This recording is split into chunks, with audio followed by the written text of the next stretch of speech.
Isikhungo iMine Workers Development Agency selekelela lezo zisebenzi zasemayini ezaxoshwa. Lesikhungo sasungulwa ngo-1987 kanti sizama ukulwa nenkinga yokungaqasheki. Olihlohonolo Dichomi oneminyaka engama-48 ubalwa nezisebenzi zasemayini ezadilizwa. uDichomi onezingane ezimbili wabe esesebenze iminyaka engaphezulu kwe-16 emayini yaseDouglas ngaseKimberley. Ngeshwa wadilizwa emsebenzini iminyaka emithathu edlule.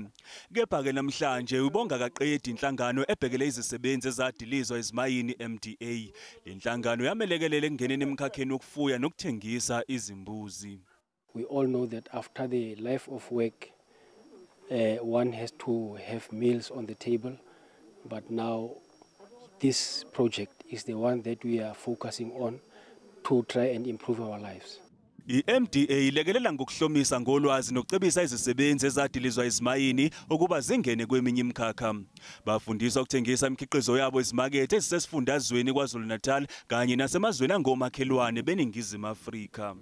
Once we had those people, we then established what the needs would be, got them a mentor, Gerard Kalitz, to come and guide them on how to go about rearing poor goats. Ubuholi bendabuko bunikele ngomhlaba ongama hectares angama-20 ububanzi ukufeza inhloso yalolu hlelo.